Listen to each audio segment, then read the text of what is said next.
할렐루야. 성령께서 이 시간도 말씀을 통해서 우리에게 풍성한 은혜로 함께 하실 줄 믿습니다. 우리 그리스도인들이 평생 동안 우리가 단절해서는 안 될 것들이 있습니다. 그 중에 가장 중요한 것은 하나님과의 교제입니다. 여러분, 하나님과의 교제가 단절되면은 그로 말미암아 빚어지는 여러 가지 고통들이 있고 또 불행한 삶을 우리가 이 땅에서 살 수밖에 없습니다.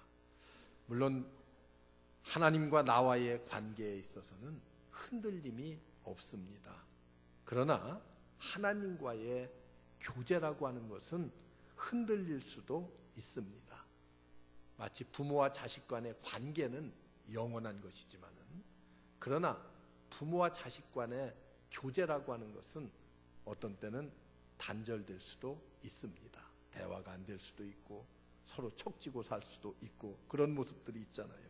그렇다고 하면은 우리는 어떻게 하나님과의 교제를 계속해서 유지하고 이어갈 것인가? 하나님께서 이미 우리에게 이렇게 약속하셨어요. 영접하는 자, 곧 그 이름을 믿는 자들에게는 하나님의 자녀가 되는 권세를 주셨으니 우리는 하나님의 자녀가 되었습니다. 그런데 아버지와 나 사이에 바람직하지 못한 사태가 전개될 때에 아버지와 나는 대화가 끊어질 수도 있습니다. 이런 불행한 사귐의 단절, 또 교제의 단절을 막고 어떻게 계속해서 하나님과의 사귐을 가질 수 있을 것인가? 여러분, 요한일서의 오늘 맨 마지막 부분은 바로 이런 것에 대해서 우리에게 교훈하고 가르치고 있습니다. 여러분, 이미 여러분들에게 요한일서를 통해서 말씀드린 내용들이 있습니다. 죄가 하나님과의 교제를 단절시킬 수 있다고 말씀을 드렸습니다. 시편 66편 18절에 보면은 내가 내 마음에 죄악을 품게 되면은 주께서 듣지 아니하시리라. 하나님께서 우리의 기도와 우리의 간구를 듣지 않으신다고 그렇게 말해요. 어떨 때요? 죄가 우리의 마음속에 들어와 자리를 잡으면은 그렇게 된다고 말합니다. 베드로전서 3장 7절에 보면은 이런 말씀이 있어요. 남편 된 자들아, 이와 같이 지식을 따라 아내와 동거하고 있는 저는 더 연약한 그릇이요 또 생명의 은혜를 유업으로 함께 받을 자로 알아 귀하게 여기라. 이는 너희 기도가 막히지 아니하게 하려 함이니라. 이렇게 말씀합니다. 가정에서 부부와의 관계도 사이가 서로 좋지 못하면은 기도가 막힌다고 성경은 우리에게 그렇게 말씀하고 있습니다. 여러분, 하나님과 나와의 교제, 그리고 가정에서나 우리의 이웃들이나 직장에서나 어느 누구를 막론하고 서로 갖는 인간관계들이 있습니다. 이런 인간관계가 끊어지고 잘못되고 단절되면 어떤 결과를 가져옵니까? 우리가 삶 속에서 기쁨을 잃을 수밖에 없다고 성경은 우리에게 말씀해 줍니다. 그렇기 때문에 여러분, 관계라고 하는 것은 다 중요해요. 수직적으로는 하나님과 나 사이의 관계가 중요하고, 수평적으로는 내 주변에 있는 모든 사람들과의 인간관계가 소중합니다. 하나님과 나 사이의 관계에 그리스도인다운 그런 삶의 아름다운 관계를 가져야만 합니다. 그래서 마태복음 5장에도 보면은 형제 사이에 원망 들을 만한 일이 있다고 하면은 제단에 예물을 드리기 전에 너는 먼저 가서 그와 화해하라. 이렇게 가르쳐요. 바꿔 얘기하면 이것은 인간관계가 복잡해서 서로 원망할 일이 있는 사람들이 많다고 하면은 우리가 드리는 예물조차도 하나님께서 받지 않으시겠다고 하는 그런 의미와도 같습니다. 성경은 또 이렇게 말해요. 너희가 내 말이 너희 안에 거하면 무엇이든지 원하는 대로 구하라. 그리하면 이루리라. 이렇게 말씀하십니다. 하나님과의 사이에 여러분, 죄라고 하는 것이 끼어들므로 말미암아서 교제가 단절되고, 그리고 기도가 응답되지 않고 우리의 삶 속에서 기쁨이 사라집니다. 그렇기 때문에 오늘 말씀이 우리에게 어떤 중요성을 담고 있는 것인가 하는 것을 우리는 쉽게 알 수가 있습니다. 그래서 오늘 말씀 가운데 우리에게 주는 중요한 교훈은, 여러분, 죄를 범했다 할지라도 우리가 속히 회복하라는 거예요. 여러분 어떻습니까? 요한일서에 보면은 9절에 1장 9절에 이런 말씀이 있어요. 만일 우리가 우리의 죄를 자백하면 하나님은 미쁘시고 의로우사 우리의 모든 죄를 사하여 주신다, 이렇게 말씀하십니다. 여러분, 자백이라고 하는 것은 언제나 내가 해야 될 일이에요. 여러분, 하나님 앞에 우리의 죄를 자백하고 회개하는 일은, 이것은 내가 해야만 될 일입니다. 16절의 말씀도 보세요. 우리 주변의 형제들이 죄 범하는 것을 보면 그리스도인들이 그들을 구해줘야 된다고 명시하고 있습니다. 야고보서에도 보면 이런 말씀이 있어요. 범죄 가운데 빠져있는 사람들이 돌아설 수 있도록 그들을 돕는 일이 우리에게 소중함을 아주 강조해서 말씀하고 있습니다. 여러분, 오늘 말씀에 보면은 사망에 이르는 죄라는 표현이 나와요. 물론 영적인 여러 가지 해석이 있을 수 있지만은 그냥 쉽게 여러분들이 이 말은 그냥 육체적인 죽음을 의미한다고 보면은 제일 타당한 말이라고 볼 수 있습니다. 마태복음 12장에 보면은 사함을 받을 수 없는 죄에 대해서 우리에게 말해주고 있어요. 그러나 이것은 오늘 말씀과는 좀 구별된 거예요. 마태복음 12장의 죄를 요한 칼빈과 같은 사람이 이렇게 얘기했어요. 불신자가 범하는 죄라고 해석을 하고 있습니다. 그러나 요한일서는 믿는 사람들을 향해서 쓰는 편지입니다. 믿음의 사람들을 향해서 요한이 이 편지를 쓰고 있어요. 그렇다고 하면은 어떤 죄를 범할 때에 우리가 육체적으로 죽느냐 하는 거예요. 여러분, 먼저 그리스도인들이 죽는 그런 몇 가지의 유형이 있습니다. 그 첫째는 청지기의 부주의로 말미암아서 죽는 거예요. 여러분, 우리의 목숨 관리를 내 스스로 잘못해서 죽는 경우가 있어요. 무슨 사고를 내서 죽는다든지, 그렇잖아요. 이렇게 생각지 않은 일로 말미암아서 죽는 경우, 이런 자연스러운 이유로 죽는 경우가 있습니다. 또 해야 할 모든 일을 다 마쳐놓고 이제 나의 연한이 돼서 죽는, 여러분, 그런 경우도 있어요. 사람이 그렇잖아요. 이제 내가 할 일 다 마치고 나이가 차서 죽게 되는 그런 경우도 있습니다. 또 때로는 성경에 보면은 아버지의 영광이, 하나님 앞에 영광이 될 때에, 그래서 요한복음 21장에 보면은 베드로의 순교의 죽음을 앞두고 하나님께서 내 죽음이 하나님께 영광이 될 것이라고 그렇게 말씀합니다. 하나님의 영광을 위해서 죽는 죽음도 있습니다. 여러분, 구약 성경에 보면은 하나님의 징계로 말미암아서 하나님께서 생명을 거두어 가신 일들도 많이 있어요. 보세요. 민수기 16장에 가서 보면은 고라가 범죄함으로 하나님께서 그 생명을 취하셨습니다. 또 사무엘하서 6장에 보면은 하나님의 법궤를 만져서는 안 되는데 잘못 만진 우사의 생명을 하나님께서 거두셨습니다. 여러분, 레위기 10장에 보면은 나답과 아비후가 하나님 앞에 범죄함으로 하나님께서 그들의 생명을 취하셨다고 성경이 그렇게 말하고 있어요. 여호수아서 6장에 가서 보면은 하나님의 명령을 어긴 아간의 생명을 하나님께서 취하십니다. 사도행전 6장에 가서 보면은 아나니아와 삽비라가 성령을 속인 죄로 하나님께서 그들의 생명을 취하십니다. 여러분, 그런 경우도 있어요.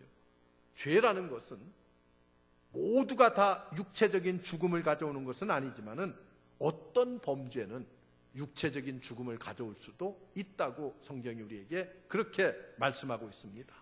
그러나 여러분, 중요한 것이 있습니다. 특별히 진정한 하나님 앞에서의 회개가 따르지 아니하면은 죽음을 가져올 수가 있습니다. 이것은 하나님과의 단절을 의미하기 때문에 그렇습니다. 그렇기 때문에 성경이 우리에게 주는 중요한 교훈이 무엇입니까? 우리가 죄를 범했을지라도 속히 돌아서라는 거예요. 하나님 앞에 우리의 죄를 내어놓고 자백해서 속히 돌아와서 하나님과의 교제를 빨리 회복하라고 우리에게 그렇게 성경이 교훈해 주고 있습니다. 사랑하는 성도 여러분, 언제라도 우리는 하나님과의 교제가 끊어지지 않도록, 혹시 설사 우리의 실수로 죄를 범했다 할지라도 하나님 앞에 우리의 죄를 자백함으로 하나님과의 아름다운 관계가 회복되어지시기를 주의 이름으로 축원합니다. 또 한 가지는 그리스도인들은 하나님과의 교제를 즐기고 그리고 확신하라는 거예요. 하나님과의 교제를 늘 즐기는 삶을 우리가 이 땅에서 살아야 됩니다. 여러분 18절에 보세요. 하나님께로서 난 자마다 범죄하지 아니하는 줄을 우리가 아노라. 하나님께로서 나신 자가 저를 지키심에 악한 자가 저를 만지지도 못하느니라. 이렇게 말씀하고 있습니다. 우리가 그리스도인이 되기 전에는 여러분 어땠어요? 죄에 대해서 저항할 수 있는 능력이 아무것도 없었습니다. 죄에 대해서 무력했어요. 그러나 우리가 그리스도인이 되었어요. 하나님의 자녀가 되었습니다. 우리 속에 하나님께서 주시는 새 생명과 능력을 받았습니다. 이제는 하나님의 성품이 우리 속에 심어졌어요. 그렇기 때문에 이제는 우리는 어때요? 세상을 살다 보면은 실수는 할 수 있을런지 모르지만은 우리가 습관적으로 죄를 짓지는 않습니다. 이게 그리스도인의 삶이에요. 어쩌다 실수는 할 수 있어요. 그러나 아주 습관적으로 계획적으로 죄를 짓는 일은 우리가 하지 않는다는 거예요. 왜? 하나님의 성품이 우리 가운데 심어졌기 때문에 그렇습니다. 이것은 하나님과의 교제를 통해서 하나님께서 우리를 지켜주시고 죄를 이길 수 있는 능력을 주시고 우리를 보호해 주시기 때문에 그렇습니다. 오늘 말씀에 보면은 만진다는 말이 나와요. 악한 세력이, 악한 자가 너희를 만지지도 못하리라. 이렇게 말하고 있습니다. 여기 만진다라는 말은 표현이 좀 그런데 다시 말한다고 하면 이것은 꽉 붙잡는다는 말이에요. 악한 자가 너희를 꽉 붙잡아서 옴싹달싹 못하게 하지 못하리라. 왜 그래요? 사탄은요, 우리를 슬쩍 건드리고 우리에게 자꾸만 유혹해서 우리를 넘어뜨리려고 할 수는 있을지 모르지만은 우리를 꽉 잡아서 사탄의 세력 가운데 완전히 가두어 둘 수는 없다고 하는 그런 말씀입니다. 여러분, 왜 그런 줄 아세요? 하나님의 능력 아래 우리가 보호를 받고 있기 때문에 그렇습니다. 오늘 19절에 보세요. 또 아는 것은 우리는 하나님께 속하고 온 세상은 악한 자 안에 처한 것이며, 이렇게 말해요. 우리는 하나님께 속하고 우리 외의 다른 세상은 악한 자 안에 속했다는 거예요. 그렇기 때문에 우리는 누구요? 우리의 소속이 분명해야 돼. 우리의 소속이 여러분 하나님께 속한 자입니다. 여러분, 하나님께 내가 속했다고 하는 이 확신이 있으면은 하나님과의 아름다운 교제가 날마다 이루어질 수가 있습니다. 20절을 보세요. 또 아는 것은 하나님의 아들이 이르러 우리에게 지각을 주사 우리로 참된 자를 알게 하신 것과 또한 우리가 참된 자 곧 그의 아들 예수 그리스도 안에 있는 것이니 그는 참 하나님이시요 영생이시니라. 여러분, 계속 하나님을 아는, 하나님과의 교제를 통해서 하나님을 아는, 하나님을 내가 알게 됨으로 말미암아서 우리는 어때요? 하나님이 나를 지켜주신다고 하는 그런 믿음의 확신이 있기 때문에 우리는 죄로부터 이길 수가 있고 죄로부터 승리할 수가 있습니다. 여러분, 말씀이 우리 안에 거하게 될 때에 우리는 흉악자로부터 벗어날 수 있고 이길 수가 있습니다. 여러분 어떻습니까? 말씀 안에 거하고 있습니까? 한번 생각해 보세요. 스스로를. 나는 말씀 안에 거하고 있는가? 아니면 말씀이 내 삶을 지배하고 있는 것인가? 말씀이 나를 꽉 붙잡고 있는 것인가? 여러분, 날마다 하나님의 말씀을 묵상하며 그 말씀을 따라 살고 있는가? 그 말씀에 내 삶을 날마다 비추어 보고 있는가? 여러분, 말씀은 곧 거울과 같습니다. 여러분들이 오늘도 아마 한 번쯤은 다 거울을 보고 오셨을 거예요. 아침에 세수하고 샤워하고 거울을 보고 오셨어요. 나도 몇 번씩 거울을 봤어요. 지금 여기 들어오면서도 뭐 넥타이가 삐뚤어지진 않았는가, 머리가 흐트러지진 않았는가, 거울을 수없이 봐요. 하나님의 말씀에 내 삶을 비추어 봐야 돼요. 잘못된 것이 있으면 빨리 어떻게 해야 돼요? 고쳐나가야죠. 바로 잡아야 됩니다. 여러분, 이 말씀을 우리가 무기로 삼을 때에 얼마든지 사탄을 물리칠 수 있고 사탄의 세력을 이길 수가 있습니다. 그래서 에베소서에 보면은 성령의 검, 곧 하나님의 말씀이라고 그랬어요. 하나님의 말씀을 성령의 검이라고 그랬어요. 여러분, 검이라고 하는 것은 어떤 거예요? 이건 방어용 무기가 아닙니다. 검은 곧 공격용 무기요. 사탄의 세력을 우리가 물리칠 수 있는 공격용 무기는 곧 뭐예요? 하나님의 말씀입니다. 그래서 하나님의 말씀을 가지고 하나님과의 깊은 교제 가운데서 우리는 능히 세상과 사탄을 이길 수 있는 승리로운 삶을 살 수가 있습니다. 하나님께서 주시는 말씀의 능력을 통해서 날마다 세상과 사탄을 이기며 승리하는 여러분들 되시기를 주의 이름으로 축원합니다. 끝으로 여러분, 이 교제를 계속해 나가기 위해서, 지켜나가기 위해서는 우상을 멀리해야 됩니다. 여러분, 마지막으로 우리가 이 교제를 지키기 위한 하나님의 또 하나의 경고가 있어요. 우상을 멀리하라.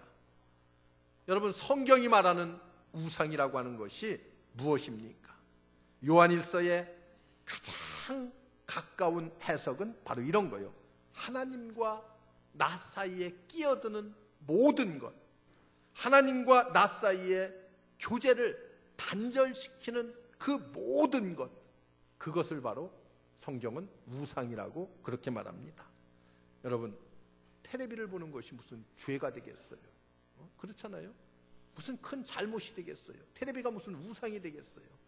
그런데 여러분, 아이고 수요일 저녁이 됐는데 오늘 참 재미있는 거 뭐 한다는데, 그냥 교회 가지 말고 그냥 여기 따뜻한 아름목에 앉아서 이거나 보지.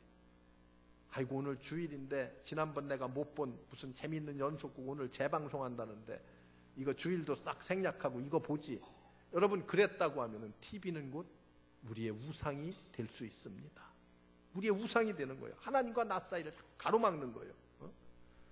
여러분, 이성을 사랑하는 권리를 하나님께서 우리에게 주셨어요. 그 사랑이라고 하는 것은 굉장히 아름답고 좋은 것입니다. 그런데 내가 그것 때문에 하나님과 나 사이에 방해가 될 정도가 된다고 하면은 사랑하는 대상도 우상이 될 수가 있습니다. 여러분, 그걸 우리가 알아야 돼요. 미국 사람들이 아주 풋볼을 굉장히 좋아해요. 그런데 이 풋볼의 결승전이 있는 날은 대개 다 보면 주일날 하더라고요. 그런데 그 주일날은 주일 예배에 참석하는 인원이 아주 형편없이 떨어진대. 왜 그렇겠어요? 운동이, 그 재미있는 운동 경기가 그들에게 우상이 되어버리고 말았습니다. 여러분, 우상이 아니 될 때에 그것은 기쁨이 되는 거예요. 우상이 아니 될 때 사랑하는 사람과의 사이도 기쁨이 되고 행복이 되는 거예요. 우상이 되지 않을 때에 여러 가지 취미생활도 기쁨이 되고 그리고 여러 가지 즐거움을 가져다 줍니다. 그래서 21절에 보면은 자녀들아 너희가 자신을 지켜 우상에서 멀리하라. 하나님께서 우리에게 그렇게 말씀합니다. 여러분, 골로새서 3장 5절에 보면은 이런 말씀이 있어요. 그러므로 땅에 있는 지체를 죽이라. 곧 음란과 부정과 사욕과 악한 정욕과 탐심이니 탐심은 곧 우상숭배니라. 이렇게 말씀합니다. 우리의 마음속에 여러분 탐심으로 가득 차 있다고 하면은 마음속에 하나님께서 자리 잡을 여유가 없어집니다. 그때 내가 욕심을 내고 있는 모든 대상들, 탐내고 있는 대상은 내 마음속에 우상으로 군림할 수밖에 없습니다. 여러분, 하나님보다 더 중요한 존재로 내 마음속에 자리 잡고 군림한다고 하면은 성경은 그것을 일컬어서 우상이라고 이렇게 말합니다. 욥기서 22장에 가서 보면은 너는 하나님과 화목하라, 내게 복이 임하리라, 이렇게 말해요. 그리고 저 24절에 가서 보면은 이렇게 말합니다. 오빌의 금을 강가의 돌에 던지라. 오빌이라고 하는 것은요, 우리 이 지구상에서 가장 금이 좋은, 질이 좋은 금이 나는 지역입니다. 오빌의 금. 내가 가지고 있는 가장 소중하다고 생각하는 금덩어리를 다 돌에 버리라는 거예요. 강가의 돌에 버리라. 그리하면은 전능자 하나님께서 내 보배가 되시리니. 이게 무슨 말이에요? 우리의 마음속에 하나님보다 더 소중히 생각하고 있는 그런 보배가 있다고 하면은 그런 것들을 다 강가의 돌에 버리라. 하나님께서 너의 보배가 되어줄 것이라고 이렇게 말씀하고 있습니다. 하나님과의 이런 놀라운 교제, 하나님의 자녀로서 하나님과의 교제, 이 거룩한 사랑의 교제를 방해하는 것, 여러분, 그것이 무엇이든지 간에 우상이 될 수밖에 없습니다. 그래서 성경은 이렇게 말해요. 우상을 버려라, 멀리하라. 나와 주님 사이에 이 놀랍고도 아름다운 교제가 무엇보다도 우리의 삶 속에서 우선순위가 되어야만 합니다. 그렇다고 하면은 하나님 앞에 우리가 솔직히 기도할 때에 나의 우상이 무엇인가 한번 생각하면서 기도해야 돼. 내가 가지고 있는 우상이 무엇인가? 당장은 내가 없는 것 같다 할지라도 나에게 다가올 가능성이 있는 유혹과 우상이라고 하는 것이 어떤 것인가? 하나님과 나 사이의 교제를 끊으려고 하는 그런 강력한 매력을 가지고 내게 다가오고 있는, 그런 내게 도전해 오고 있는 우상이 어떤 것인가? 여러분, 내가 지금 여기에 빠져들고 있지는 않는가? 빠져들고 싶은 그런 유혹을 던지는 것들이 있지 않은가? 그런 것들 때문에 더 주님을 사랑하지 못하게 하는 것들이 무엇입니까? 주님 앞에 내 자신을 온전하게 드릴 수 없게 만드는 것이 무엇입니까? 돈이 여러분들의 우상입니까? 아니면은 이성이 여러분들의 우상입니까? 아니면은 게으르고 나태함이 여러분들의 우상이 되어 있습니까? 아니면은 내가 사는 삶 속에서 잘못 가진 잘못된 습관과 같은 것들이 우상입니까? 세상적 쾌락이 나의 우상이 되어 있습니까? 나와 하나님의 관계를 방해하는 그 모든 것들, 이런 것들을 과감하게 던져버릴 때에 우리가 주님과의 교제를 통한 참사랑이 무엇인지를 깨닫게 될 것이고 체험하게 됩니다. 여러분, 이 놀라운 은혜가 내 영혼과 심령을 사로잡게 될 때에 우리는 하나님과의 가장 행복한 사귐을 갖게 됩니다. 요한일서는 여러분들에게 이 아름다운 사귐을 가지라고 우리에게 강조해서 말씀하고 있습니다. 여러분, 위로는 하나님과 나와의 아름다운 사귐, 그리고 하나님과 나와의 온전한 사귐이 이루어지면은 자연적으로 내 주변에 있는 수많은 사람들과의 아름다운 사귐은 이루어져요. 하나님과의 사귐이 흐트러지면은요, 어떻게 돼요? 인간관계도 다 흐트러집니다. 보세요. 하나님과 내가 온전한 관계를 유지하면은요, 내 주변에 있는 모든 사람들과의 관계도 어떻게 돼요? 온전하고 아름다운 인간관계를 맺어갈 수가 있습니다. 하나님과 더불어 하나님과 사귀는 그분의 자녀들, 나의 형제들과도 어떻게 해요? 더불어의 사귐을 가질 수가 있고, 이것이 바로 그리스도인들이 이 땅에서 누리는 특권입니다. 이 사귐은 그리스도인의 표식입니다. 이 사귐은 그리스도인의 능력의 원천입니다. 여러분, 이 사귐은 곧 우리에게 기쁨과 행복을 가져다 줍니다. 우리 모두 하나님과의 사귐을 통해서, 그리고 우리 이웃과 우리 주변의 많은 사람들과의 아름다운 교제를 통해서 세상을 이기고 사탄을 이기고 참된 신앙의 승리자들이 되시기를 주의 이름으로 축원합니다. 기도하겠습니다. 은혜로우신 하나님, 감사합니다. 오늘도 우리에게 하나님의 귀한 은혜 주시어서 하나님과의 사귐을 회복하게 하시니 감사합니다. 하나님과의 온전한 사귐을 갖게 하시되 우리의 이웃과도, 우리의 가정에서도, 우리의 직장에서도, 어느 곳에서든지 아름답고 좋은 인간관계를 맺어갈 수 있는 우리 모두가 되게 하여 주옵소서. 하나님 주시는 이 놀라운 사귐을 통해서 진정한 승리자들이 되게 하시되 사탄을 이기고 세상을 이기게 하옵소서. 예수님의 이름으로 간절히 기도하옵나이다. 아멘.